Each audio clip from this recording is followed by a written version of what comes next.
Everyone is talking about home sales being off the charts, which is true. Existing home sales have gone up 19% year over year nationwide, higher in some parts of the country. Why? Well, we all have heard by now of the so-called housing boom that started in June of 2020, right? Two huge contributors to that boom. One, cheap capital or low interest rates. And two, a movement influx. Politically and lifestyle-wise, people decided to move out of cities into the suburbs and work remotely, as well as relocate from state to state. In the summer of 2020, a mind shift occurred where people valued being close to family, having amenities of their own like backyards where they could entertain, offices at home, etc. And the great reshuffling started, as Zillow calls it. The biggest news to me is the sector in real estate few are speaking of, and the reason why I believe prices are not going down anytime soon. New construction. While resales have gone up, new construction sales nationwide are down almost 20%. In 2005, 2006, when I first entered the real estate industry, we had an oversupply of homes. Builders were building almost twice as many homes as there will be built this year.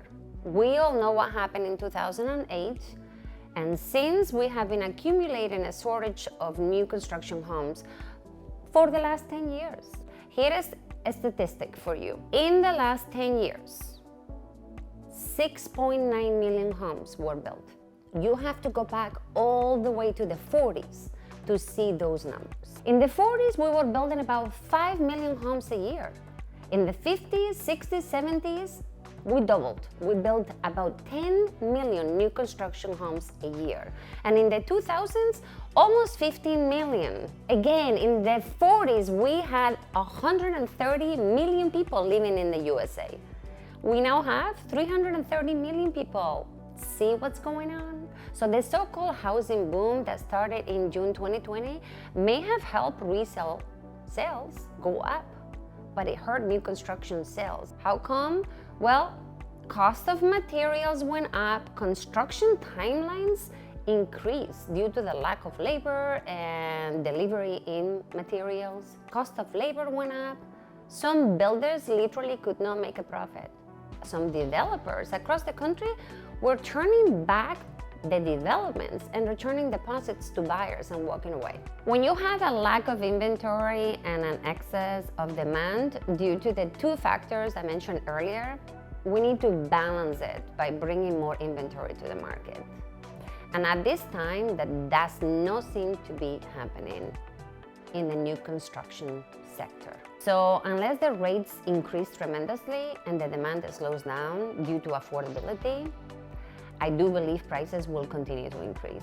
If you are a buyer and you're sitting on the sidelines thinking prices will drop in 2022, don't. While we're expecting appreciation will slow down, we're not expecting you to be able to own a home or purchase a home in 2022 for less than it's worth today. If you need help navigating this market and understanding your options as a buyer or as a seller, feel free to reach back to us. We're happy to assist you.